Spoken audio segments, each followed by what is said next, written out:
disappearances did not start recently. It started long way back in 1989 period. There were disappearances in single areas.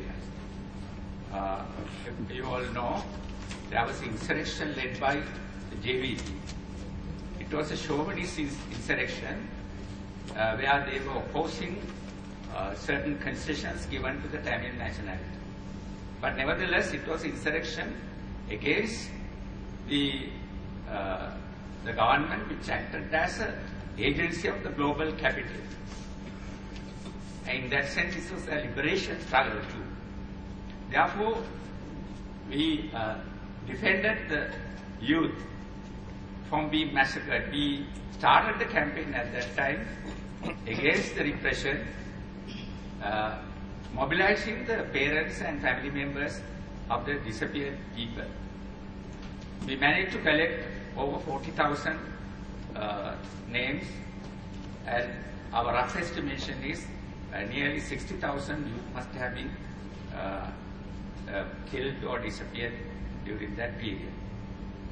We campaigned, we were campaigning for Mahinda Rajapaksa, the other candidate for the presidential election. He also joined. At that time, he was quite concerned about the disappearances.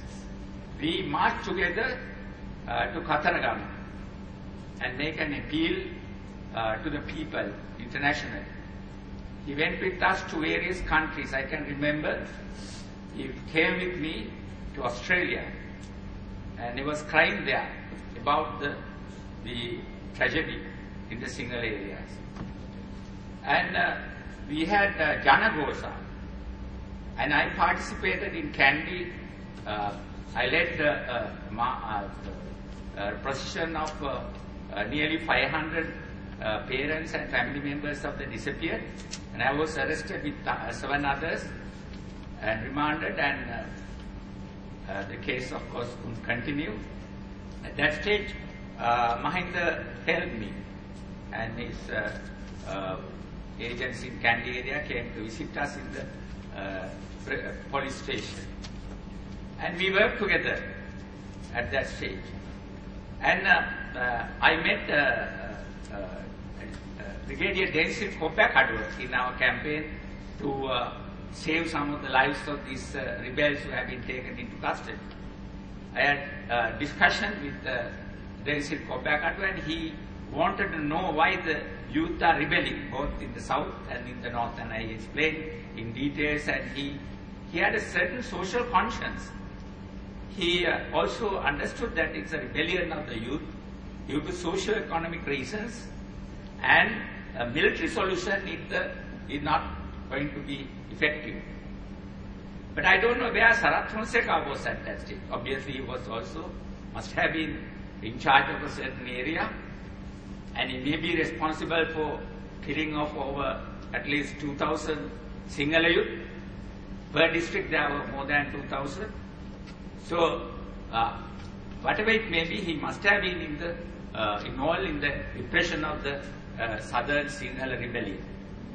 But now he led the repression against the Tamil rebellion.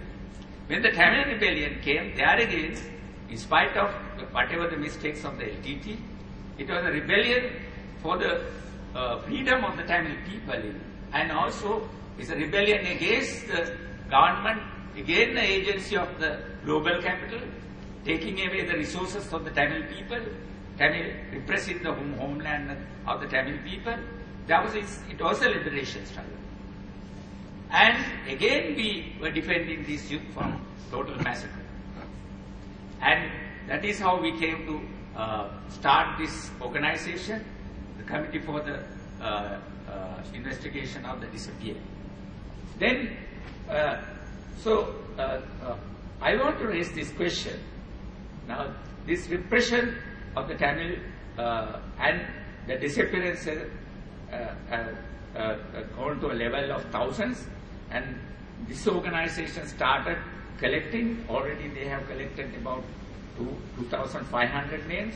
It is a lot more than that. At the moment, many families are terrified of the state terror, and therefore they are unable to come out and tell that some of their family members have disappeared, because then they will be suspected of collaborating with the LTT. They will be classified as pro-LTT. Therefore, they are not prepared to come out immediately. But slowly and steadily, the flow is there. Every day we are getting more than 30 letters, mainly from camps, and they are collected. I like to say that the presidential candidate Sarath Fonseca, he was responsible for repression of the Sinhala youth, and he is responsible for repression of the Tamil youth. He doesn't deny that. So he is consistent in his view that any rebellion against this capitalist setup, global capitalist setup, pro-global capitalist setup, should be pushed down and crushed. So he is consistent in policy of repressing the struggle of the youth, whether it is Sinhala or Tamil. And I am consistent in my policy of standing for the people who are rebelling against the system, against the global capitalist system, and for liberation. So we are consistent in one way or the other. We are both opposite sides of the barricade in this both situations, but nevertheless, both of us are consistent in our policy. But Mahinda Rajapaksa is not consistent. He was crying for the Sinhala youth who rebelled against the system again, but in the case of Tamils, he was one of the murderers, one of the killers. And there he has a differentiation. He treated the Sinhala youth one way, and his treatment of the Tamil youth is different. Now, both parties trying to outwit the other about the concessions they are given to Tamils. Sarath Fonseca, for example, he says that he is very worried about the people who are being encamped and or imprisoned illegitimately in camps. And these are the people he has saved from the tigers. I don't know what type of tigers he has saved. Maybe tigers in the jungle. As far as I know, these people are living under Tamil army. People who have been living in the Tamil army being rescued by a Sinhala army, I don't know which way you can say it is a liberation. I don't know whether the Tamils wanted to live under Sinhala army and consider that as a liberation when they were living under from the condition that they were when they were living under Tamil army. That is left to them. But certainly now he is crying that the Tamils who are in the IDP's camps should be released immediately.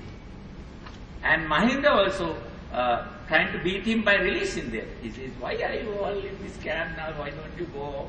Here are the certificate, here are the identity cards, you can go and visit, and so on. Because the elections are near, both are crying over each other to release these people and get their votes. That's the misery of the people. So what I am trying to tell you is that this disappearance is part of the system, the global capitalist system, which is operating to crush down youth who are rebelling because the system has created nothing for them. That's the truth of it. And our attempt is to see that the country is going to get proper freedom and democracy. Only way you can establish proper democracy is by uniting all communities, uniting all nationalities, and then on the basis of autonomy and self-determination and equality, and creating a state where all are equal and all are participating in a democracy. And that is the only way to get rid of disappearances and establish human rights in this society. Thank you. ප්‍රශ්න තිබෙනවා නම් සහ තිබෙනවා නම් අසන්න පුළුවන්. බුදුන් ප්‍රශ්නයක් මේ සම්බන්ධයෙන් ජනාධිපති අපේක්ෂා කරන සම්බන්ධයෙන්. ඒ ඉදිරියට පැමිණෙන